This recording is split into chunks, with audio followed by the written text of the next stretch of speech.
Today's video is brought to you one of my favorite sponsors, Vessi, which has been keeping my feet dry for a few years now. And look, it's getting to that time of year again. I don't know what autumn or fall is like where you live here in autumn. It can be a bit cold. It can get a bit rainy in a month or two. It's even going to snow. And you know what's important through all of that? Keeping your feet nice and dry. Look, some people like to wear sneakers, other people like a good waterproof boot in the fall or winter, but Vessi is the best of both worlds, giving your feet unparalleled comfort and dryness, regardless of the conditions outside. Now, some of you probably say, Simon, I've heard about water-resistant shoes before, but no, Vessis are not water-resistant. They are waterproof. It's an easy-to-clean shoe, sustainably made from stuff called Dymatex, which is really comfortable, keeps your feet warm in the winter and cool in the summer. Like I said, I've been wearing them for 2 years. I don't know how they do it, but they do. Even wearing them right now. Look. These are the boot pair of Vessis. I was wading through rivers in these, obviously only up to here. Like these were a pair of Wellington boots, and they just do incredibly well. Just completely dry inside. It's actually a miracle. It's not a miracle, it's Dymatex. And they also have pairs like this. These are some slip-ons. These are a more sporty pair. Easy. So if you're ready for the last wet weather shoe you'll ever need, you can click the link below to go to Vessi.com and buy yourself a pair. Use my code BRAINFOOD, you get $25 off each pair of adult shoes. Thank you to Vessi, and now today's video. Space travel is a pricey business. Even today, the average cost of launching a satellite or other payload into orbit hovers around $10,000 per kilogram.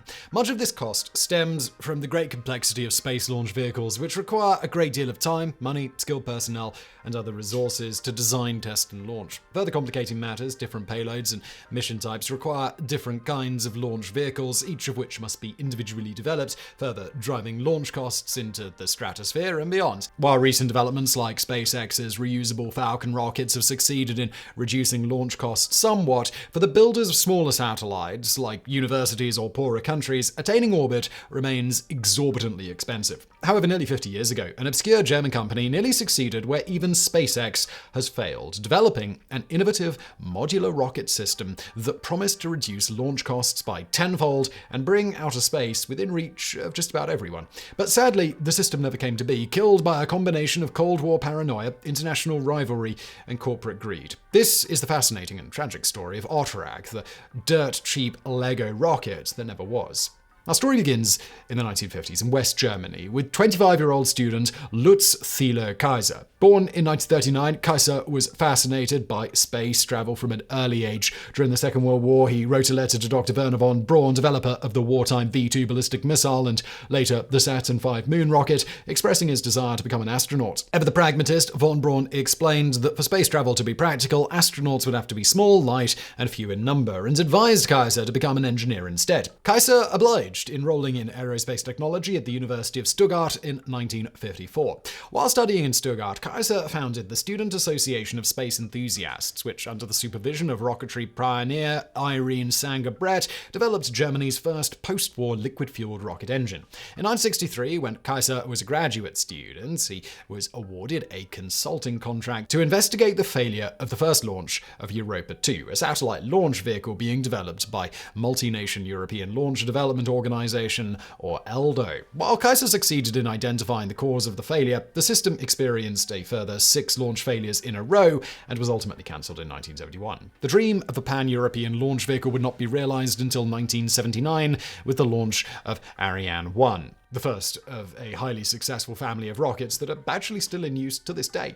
While analysing the failure of Europa 2, Kaiser became aware of fundamental flaws in the way launch vehicles were developed and built. Flaws which kept the cost of launching payloads into space exorbitantly high. As he later explained in a 1978 interview for Popular Science magazine, the trouble up to now was that space has been a matter of prestige or military requirements, so no one gave a damn about its costs. Scientists, engineers, and technicians were literally encouraged to think in complicated and expensive terms, not simple and cost-cutting ones. Did you know, for example, that NASA allocated about $500,000 developing a ballpoint pen for the Apollo missions that would work under conditions of weightlessness when, after all, an ordinary pencil would have done the trick just as well? Now, it's worth noting here that Kaiser was perpetuating a commonly held myth, which we have a deep dive video on if you want to know more about that fascinating story, by the way. But in a nutshell, while while NASA did indeed adopt a specially designed space pen in 1965, these were developed not by NASA themselves, but rather by the Fisher Pen Company at their own expense. Furthermore, while both NASA and the Soviets initially used pencils on manned space missions, the former eventually found them unsuitable for a variety of reasons. For example, in zero-gravity, pencil shavings or broken pencil tips and graphite dust pose an irritation hazards to the astronauts' eyes and lungs and could potentially float behind instrument panels and short out delicate electronics. Furthermore, in the pure oxygen environment of American spacecraft, the wood of conventional pencils posed a fire hazard. Nonetheless, Kaiser's analysis of the space launch industry's shortcomings was accurate, and in 1971 he formed Orbital Transport und Raketen AG, or OTRAG, with the goal of turning the industry on its head and reducing satellite launch costs by an order of magnitude. This was the first private space launch firm in history, predating SpaceX by 31 years. Kaiser's ideas were groundbreaking for their time and remain highly innovative today, emphasizing simplicity, mass production, and modularity. Rather than build a different launch vehicle for every type of payload, Kaiser instead developed a system of standard modular rocket units which could be bundled or clustered into whatever size of launch vehicle was required. The core of the OTRAG system was the Common Rocket Propulsion Unit, or CRPU. This consisted of a steel tube 27 centimeters in diameter and 6 meters long, with a combustion chamber and nozzle at one end. Each CRPU produced 3,000 kilograms of thrust and was fueled by a combination of kerosene and a 50-50 mixture of nitric acid and dinitrogen peroxide stored in separate compartments within the tubular propellant tank. Instead of using complex and expensive turbo pumps, the tanks were only filled to 66% capacity, the remaining space being filled with compressed air that forced the propellants into the combustion chamber, what is known in rocketry as a blow-down system. Emblematic of the dirt-simple, cost-effective nature of the system, the flow of propellants into the engine was controlled by commercial ball valves driven by the same motors used in automobile windshield wipers. The nozzle was also ablatively cooled by coating it with a material that would char and flake off as the rocket flew, carrying the heat with it and preventing the engine from overheating. The CRPU also contained its own battery and microcomputer to operate the propellant valves and could be cheaply mass-produced at a rate of 10 per day using a special automatic machine. As noted before, multiple CRPUs could be bundled together to produce a near-infinite variety of launch vehicles. For example, a sounding rocket for studying the upper atmosphere could be assembled from 1 or 3 CRPUs, while launching a satellite into geostationary orbit required a cluster of nearly 600 units. For the sake of simplicity, the nozzles on the CRPUs did not gimbal as in conventional rockets. Rather, directional control was achieved by differentially throttling the outer engines of the cluster using the propellant control valves. And while the various stages of a conventional rocket are stacked on top of one another, in the OTRAG system the stages were nested concentrically, one inside the other. Thus, at first, all the CRPUs would fire in parallel, while during staging the outer CRPUs would detach and fall away, allowing the next stage to emerge from within the cluster. This gave the OTRAG rocket an unusually squat, boxy appearance, which one critic compared to a bundle of asparagus. Kaiser used a rather different metaphor, explaining in 2015, "My rocket system is like Lego. You can easily explain it. Everyone knows what Lego is. You always use the same bricks to put together. Using regular rockets is like transporting potatoes with Rolls-Royce. You could try to reduce the cost a little bit of Rolls-Royce, but you'll never get down to the cost of a small truck." Though highly unorthodox and outwardly crude compared to nearly all launch systems before or since, the economic logic behind the OTRAG system was fundamentally sound, achieving low operating costs through economies of scale. As Kaiser explained in 1978, all previous systems were either developed for military purposes and adapted to peaceful uses, or they were built for manned missions and required a whole arsenal of safety-orientated redundancy. This launcher is designed purely for freight. I haven't invented any new laws of nature or new mechanical principles, but I had to keep turning the screw and looking for cheaper solutions. So I glanced around at other systems and asked 2 basic questions. What do they have and what don't they need? Well, they have complicated technology, such as rotating machinery, hydraulic and pneumatic systems, seals, pumps, and electronics, which are not only expensive, but contribute to high failure rates. To avoid the failures, even more technology is built into them. Redundancy. If you eliminate all that, you can reduce the failure rate. Kaiser's ultimate goal was to make the CRPUs so inexpensive and easy to mass produce that it would be cheaper to just produce new units than to recover and refurbish the spent rocket stages. The system, he calculated, would allow a typical communications satellite to be placed in geostationary orbit for about $4 million, equivalent to around $1,000 per kilogram. If all went according to plan, Kaiser predicted that OTRAG would be launching around 12 satellites a year between 1981 and 1990, and that all development costs would be recouped after the 25th launch. Though OTRAG received around $1.8 million from the city of Bonn between 1971 and 1974, the majority of the company's $26 million of startup capital came from private investors. However, rather than only seeking out a handful of extremely wealthy backers, Kaiser solicited funds from nearly 600 people of various means in one of the earliest examples of crowdfunding. And befitting his utilitarian approach to rocket design, Kaiser ran the company as a stripped-down, ultra-efficient organization, its employees never numbering more than 50. Equally impressive, OTRAG boasted among its technical advisors none other than Werner von Braun and Kurt Diebers, the first director of NASA's Launch Operations Center at Cape Canaveral. In 1974, OTRAG began static engine testing at the government-run German Aerospace Center, or DLR, in Lampoldshausen, 60 kilometers north of Stuttgart. The company would conduct 2,600 static firings there, perfecting the CRPU design.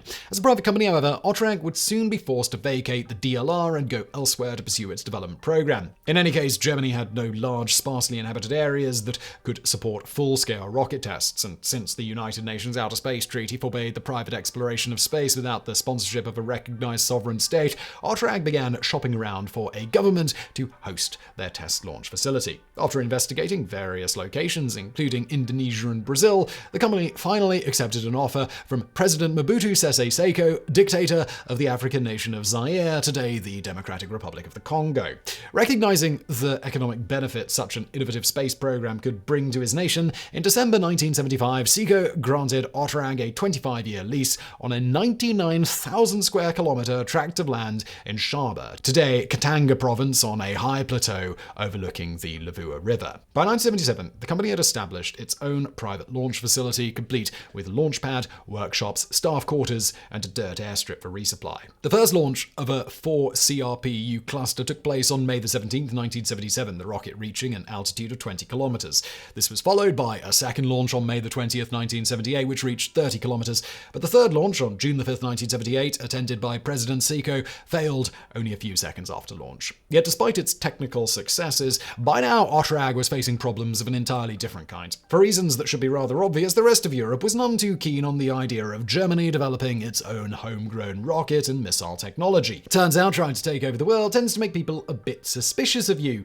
Who would have thought? Furthermore, American aerospace companies who for decades enjoyed a near monopoly on lucrative government space launch contracts were less than enthusiastic at the prospect of an upstart German company undercutting their business. And so various world leaders began pressuring President Seko to expel OTRAG from his territory. Soviet intelligence even spread rumors that OTRAG was in fact a front for the development of West German and South African nuclear missiles, eliciting protests from many of Zaire's neighbors, including Soviet-aligned Angola. Western media outlets picked up and repeated these claims, further ratcheting up the pressure on Seko. Lutz Kaiser roundly dismissed these accounts, stating, "Obviously, you could carry an atomic bomb in an ox cart too, but there is really no way our vehicle could have military value.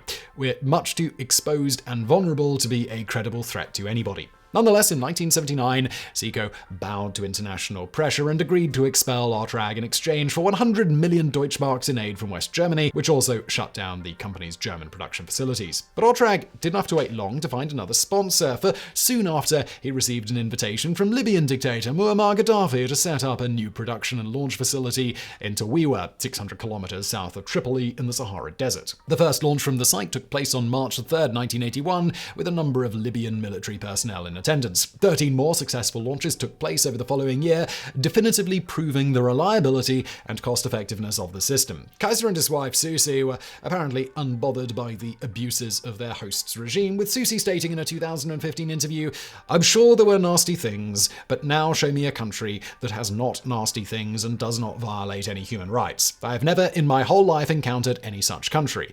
We had so much fun. Gaddafi was such a wonderful man, a master of diplomacy and internal politics. It would be much better if he made a kingdom. Then he could have been happy like the Saudis." Alrighty then.